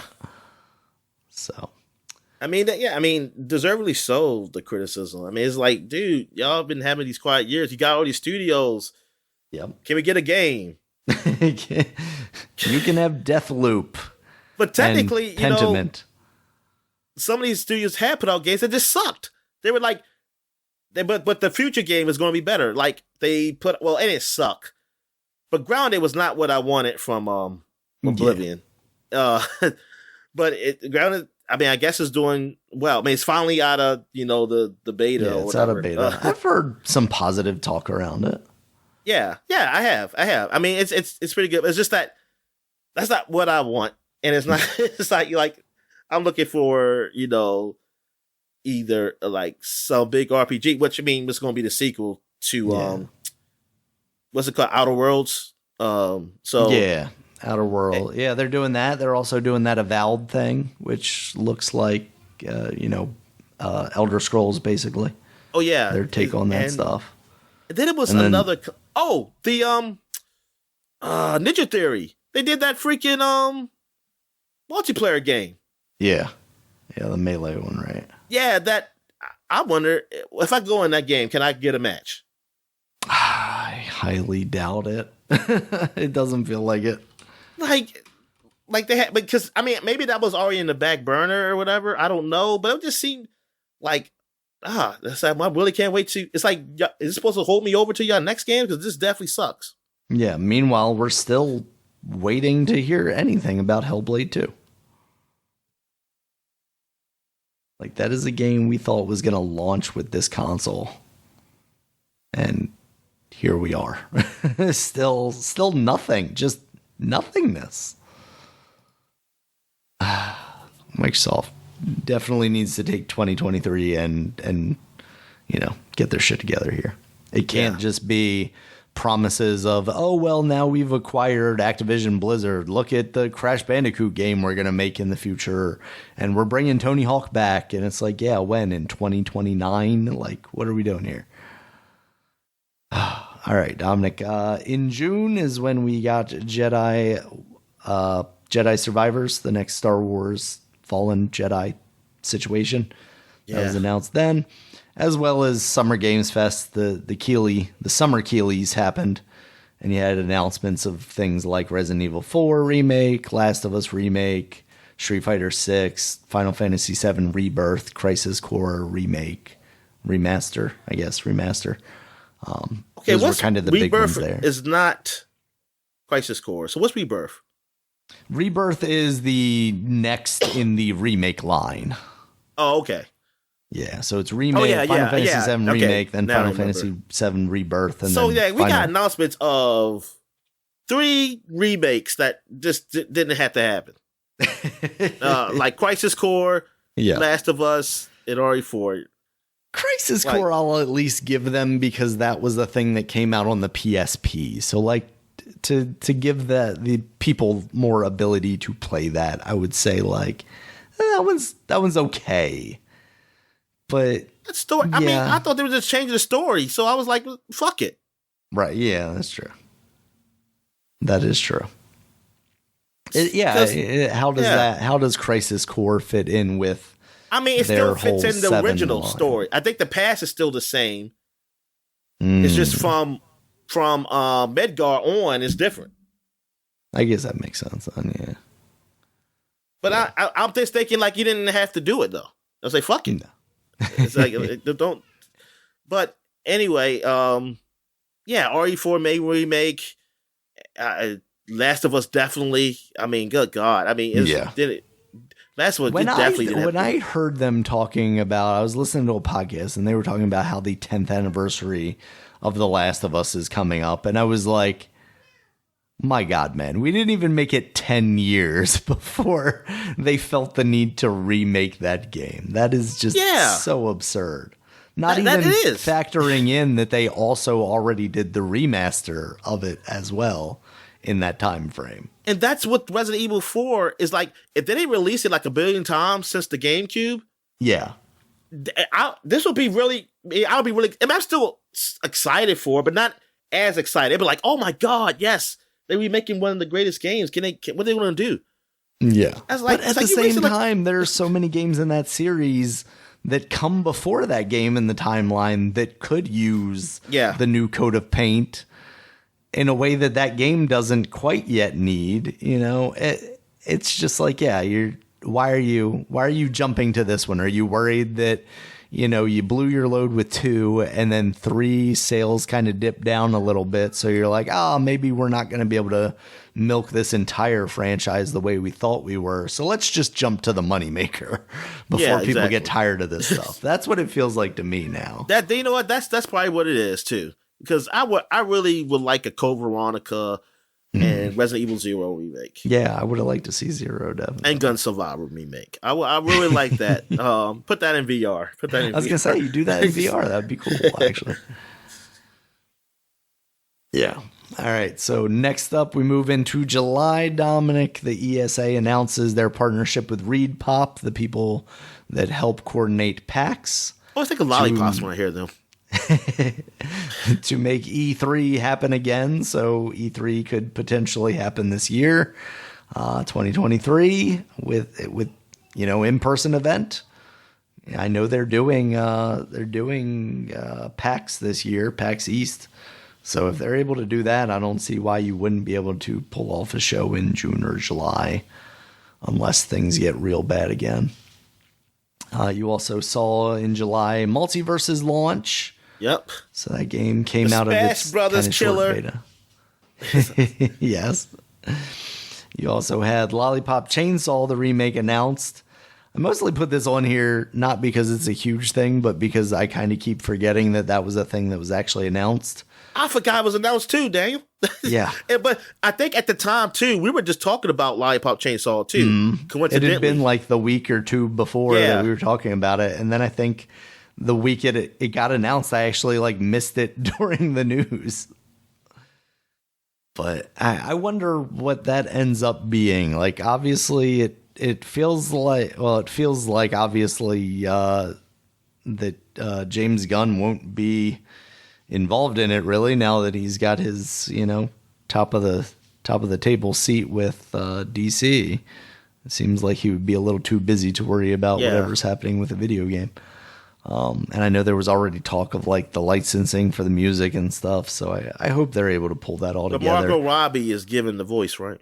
Maybe. Maybe you do get James Gunn involved. You roll them back in there. yeah, that is one of those games that I always was interested in playing and just kind of never did. And I'd like to see what they do with a remake of that, if they can modernize that. Let's see. Next up, Dominic. This was when the world went sideways. Meta, they raised the prices on the Meta Quest 2 by $100. That was when it went from like, oh man, it's incredible value that the Meta Quest is, this much. And then they're like, mines like months before. yeah. And then they're like, hey, it's $100 more. And you're like, but why? And they're like, because we can. Exactly. That was basically nothing added. Like it wasn't even like, nope. We're going to just add a little something to it. They really could have just dropped the low end one, continued selling the one that's more expensive with the 512 gigs or whatever, sell that as the lower end one, and then come out with like a 1 terabyte one or something. But instead, they're just like, no, we're gonna make all the money. Like that is when it just became like abundantly clear. Like, fuck these corporations. Everything is getting more expensive. Wages are not going up, but they're like, yeah, fuck you. If you can buy this thing, you can buy it for $100 more. We're getting rid of the sheep. They're just like, hey, y'all get out of here. Your time, we're not helping the poor people anymore. It's like, y'all poor bastards. Yeah. All right. Next up, Dominic, in August, you had Coke Media become PlayOn, which is just dumb. It's PlayOn. It's a horrible name. You also saw Embracer Group acquire limited run games, Tripwire Interactive, the guys behind Maneater and Chivalry, and the IP rights to Lord of the Rings and The Hobbit literary works. So if you want to make a video game based on the books, they can do that now. We also saw, following Meta's trend, Sony raising the prices of the PS5 everywhere in the world, basically, besides the US. We kind of dodged the bullet there, but at the same time, they kind of did the smart route of basically making it almost impossible to find just the base console and only allowing you to find or buy the bundles that came with like Horizon Zero or Horizon Forbidden West. So it's like, yeah, effectively they're getting $70 more when, we know that game does not cost them $70 to produce. That is, especially when it wasn't even a disc, they aren't even, they Daniel, literally were just putting a code in there for them. You forgot to say how they said it's over. The shortage is over.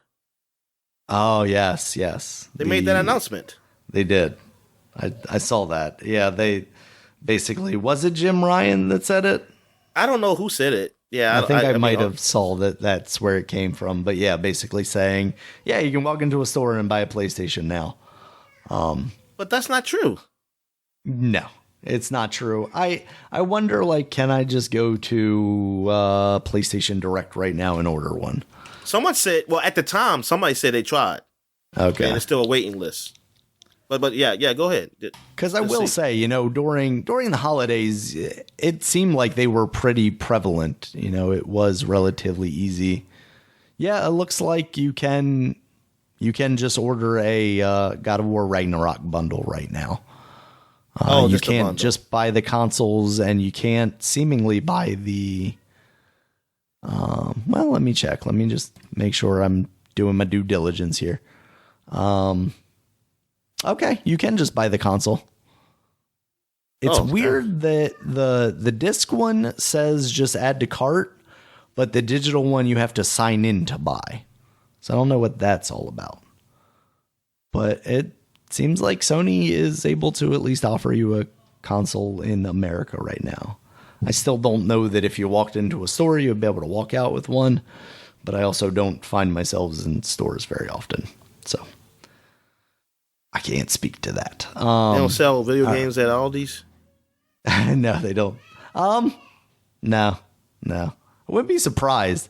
They did have this PlayStation light up logo there. So they got a direct line to Sony somehow, Dominic. It was officially licensed merchandise.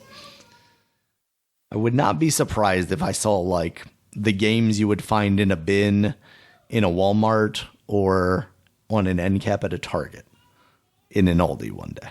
That would not surprise me. All right. Moving on here. That month we also saw Gamescom opening night live, the fall Keeleys as we call them. And the big announcements out of that was Dead Island 2, Lies of P, that Pinocchio game, Pinocchio meets Bloodborne, Telltale's Expanse, and Kojima's podcast, of course, the biggest of all the news. Kojima's podcast. Yeah. Yeah, you got to listen to that, Dominic. If you're not listening, you're missing out. Come on. He's got hot scoops about other games coming. In September, we saw the announcement that NetEase was going to acquire Quantic Dream. You also had Sony and Tencent team up to buy a 30% ownership of From Software. So we're never going to see those games on the Xbox ever again, Dominic. Nope. You also had Tencent invest in the Guillaume Brothers Limited. That is the company formed by the founders of Ubisoft. You know, Yves Guillemot is the CEO of Ubisoft, and that was like a strategic positioning, it sounds like, because then like Ubisoft was like, oh, Tencent can buy up to 10% of us. You know, it was basically them like reaffirming a base with support, but also like not putting themselves in a position where they could be bought out, it sounds like.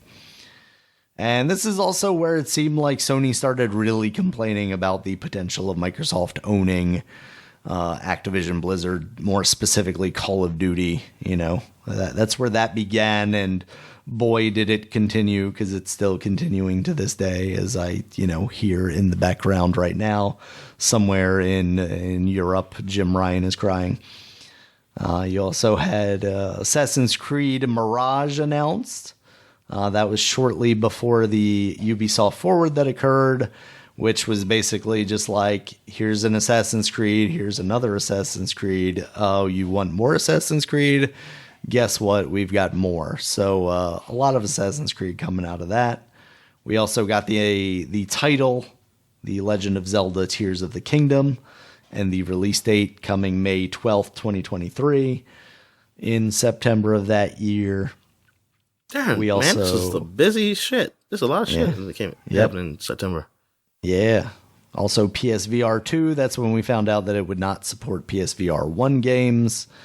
Unfortunately, we also had Tekken 8 announced. Donkey, of video game Donkey fame from YouTube, announced that he was starting a publisher, Big Mode, because he said he didn't want to be on the sidelines anymore. This is also when EA announced that EA Motive, the team that is currently working on finishing up Dead Space, will be working on an Iron Man game, as well as they announced that they were doing a partnership with Marvel. And this is also when the big Grand Theft Auto 6 leak occurred, Dominic, when all that video footage of an early build of that game came out.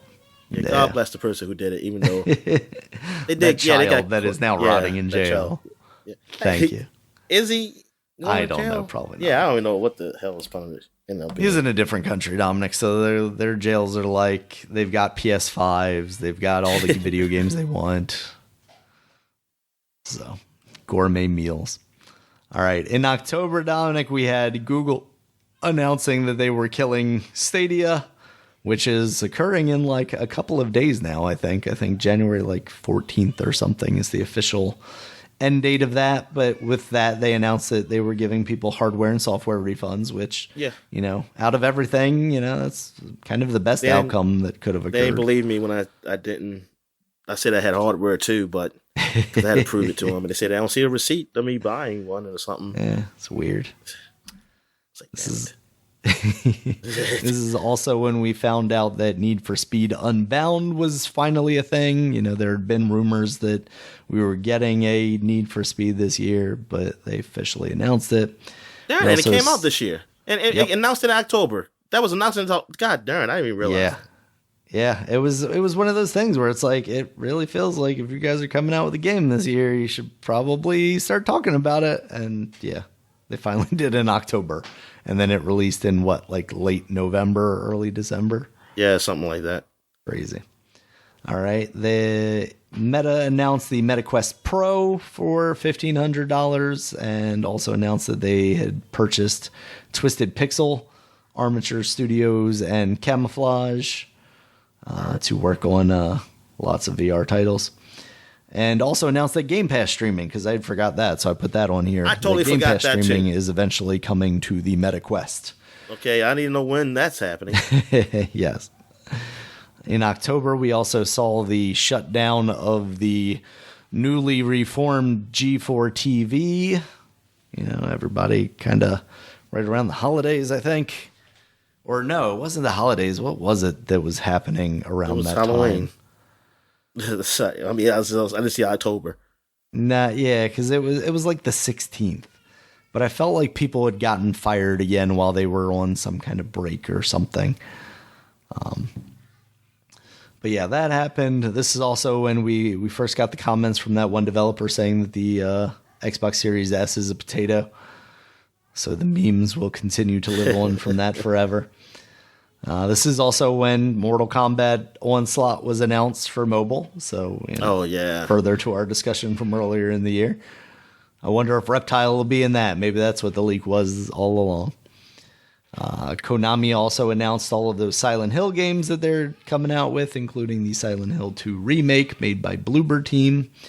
And this is also when we found out about the Witcher remake that is happening and going to be on Unreal 5 as a follow-up to the talk about them partnering with Epic. So that should be cool. In November is when we saw Yuji Naka, the one of the creators of Sonic, go to jail, Dominic, for insider trading. Not once, but twice. I don't think we ever really talked about him, him being arrested again. Yeah, darn. Yeah, there was like another insider trading deal related to, I forget what game it was. But yeah, he got arrested again.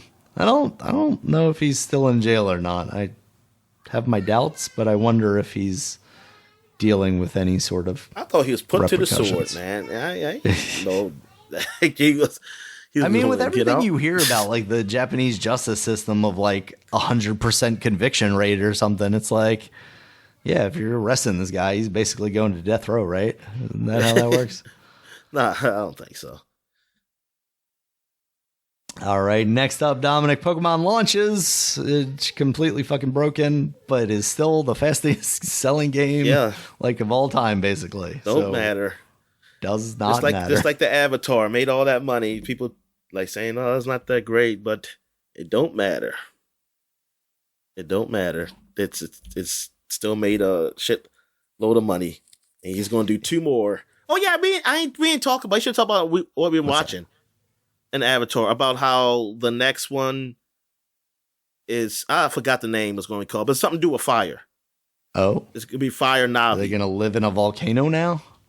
But the problem is that this is Avatar: The Last Airbender. What the fuck are they doing? Because they're doing all the elements. Yeah, you know exactly what he's doing. He's doing Avatar: The Last Airbender. Oh my god. James Cameron doesn't care about you. And how this Fire Nation or whatever they called is like seem like they're causing problems. It did. That's all what happened in when the Fire Nation. Airbender. Yeah. You gotta be fucking kidding me! This son of a bitch. These people. Yes, they will feature the Ash people, Dominic, according to James Cameron. The fire will be represented when is by that the supposed to come? Ash Is that people. coming out yearly? Like it's coming out this year? IMDb says 2024. Oh, next year. Because again, I don't know if it's been. I don't think it's been filmed yet. I thought it's been filmed. I thought he filmed it all at the same time because, or you saying he's going to start doing it at the same time. That's what you were saying. But I could have sworn I saw something. What it ended up being, because I thought that was the talk after like Avatar 1. He didn't want to be like Stranger Things. He said he didn't want to get like Stranger Things. So that's why he wants to film at the same time. Let's see. Google. There we go. People asked, is it already filmed? It's scheduled to be released, blah, blah, blah. Like its predecessor, the film was subjected to 8 delays, so I don't care about that. Just tell me, is it filmed or not? Stated in 2000 he would like to make the sequels for Avatar if it was successful and announced first 2 sequels. However, the addition of 3 more sequels to the first one and the additional and necessity to develop new technology in order to film performance capture scenes underwater, a feat never accomplished before, led to significant delays that allowed the crew more time to work on the writing, pre-production, blah, blah, blah. Okay, Avatar 3 started shooting simultaneously with Avatar The Way of the Water in New Zealand on September 25th, 2017. Filming completed in late December 2020 after over 3 years of shooting. Yeah, okay. So theoretically, yeah, that at least these 2 are filmed. So then he has to. Yeah, all those kids are grown. Film 4, grown 5, and 6, and got kids of their own now because they filmed that. Filmed that movie. Yep. Jesus, that is too funny that he's just doing Avatar. Why not? All right, let's see, Dominic. We also have Ubisoft returning to Steam with their tail between their legs. You thought your Ubisoft Plus or whatever was going to work out for you, but no, everybody comes begging back to good old Gabe, I guess. All right, and then in December, Dominic, which, there's not too much that we haven't already just talked about. But I'm about to say. FTC sues the block Microsoft Activision Blizzard acquisition. We know how that's going. Also, the Game Awards, we saw the announcements of Hades, Kevin Levine's Judas, Death Stranding 2, Armored Core 4, or did I write that? I thought it was 4. Fires of Rubicon, right? 6? Yeah, but 6. Did I write that right? It is 6? Yeah. I mean, I know okay, it is 6. All right. I just didn't know if I typed it wrong. And then we also found out that the new Tomb Raider was going to be published by Amazon. Now, I don't remember if we ever talked about this one. I remember seeing it, but James Carmack leaving we didn't. Meta. Basically, he said, even being James Carmack and being in that company with the kind of name recognition and stature that he had, he didn't feel like he could make the necessary changes that he needed to for that company to kind of basically be what he wanted. They didn't listen to him, basically. And that's unfortunate. James Cameron, James Cameron, they should have listened to him. James Carmack, John Carmack, good Lord. All these JC names, Dominic. Jesus Christ is leaving Meta. So, yeah, he was a big proponent of VR very early on, and that's kind of how he found himself with Oculus and then following through into Meta. He seems like a guy that genuinely wants to advance this technology. Yeah. And to hear that, they've been swallowed up by the corporation, basically. Meta is doing kind of whatever they want to do with it, which seems to be this whole metaverse push. And it kind of sucks to see a guy like that driven out of a company, basically. I wonder what he's going to do now. He talked about doing, what is he doing? Is he doing like AI bullshit? Oh, crap. Nope, I don't like it. Carmack, because he talked about what he was doing. Let's see if it says it on his wiki page. Career. Armadillo Aerospace, don't care about that.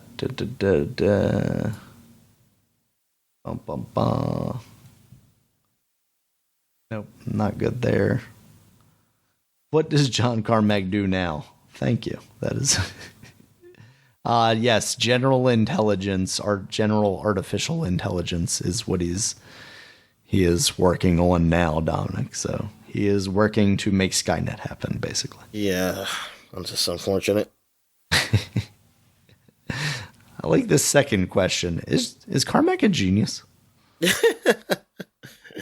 Depends on who you ask. Well, what does the Google say? John Carmack, yet at all. Yet all first-hand accounts confess that Carmack was the one who made Doom run.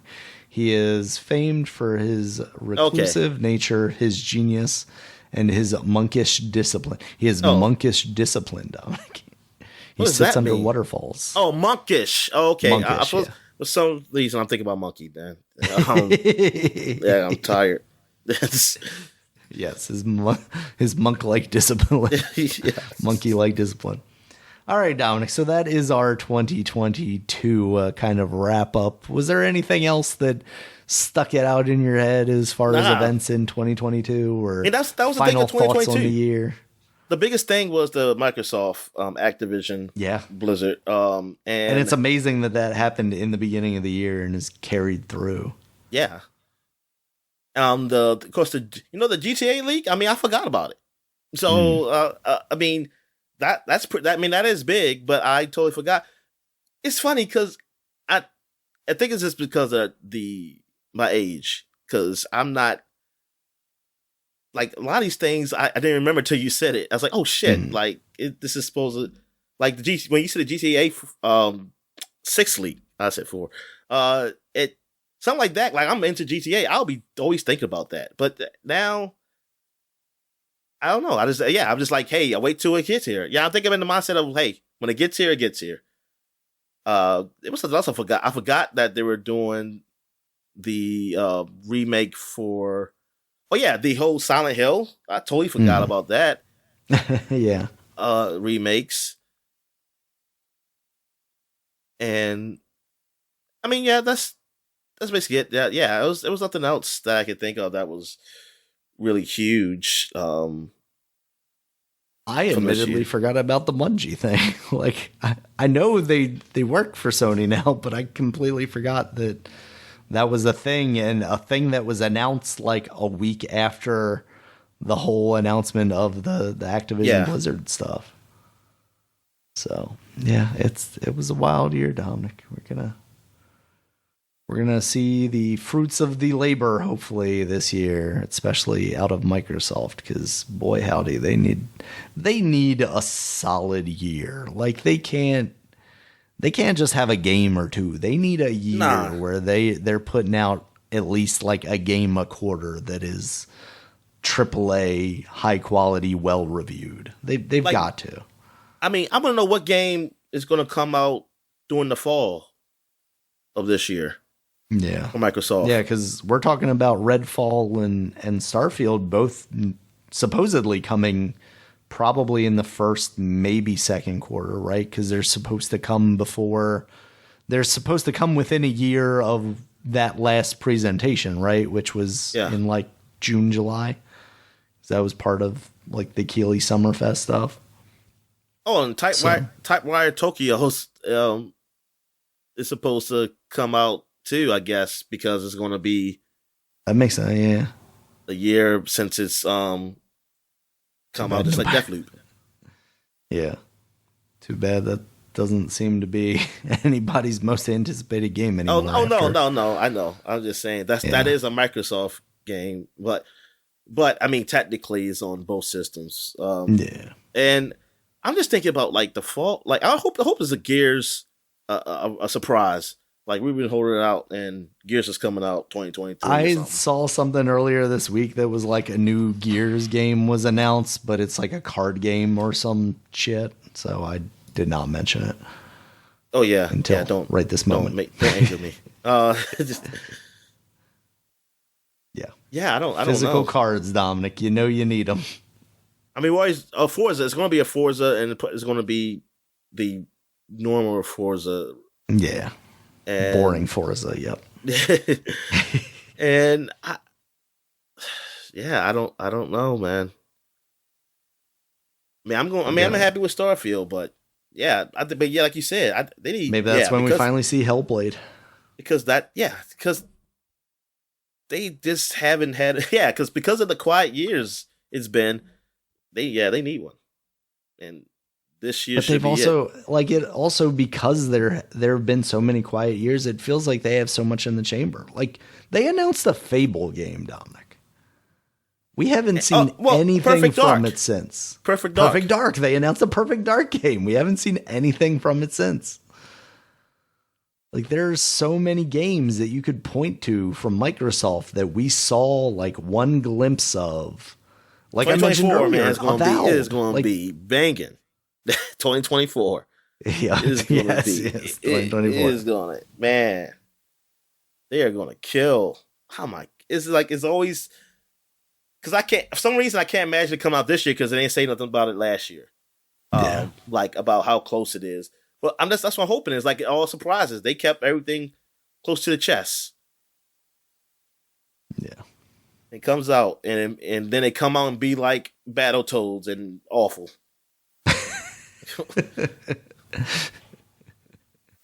Yeah.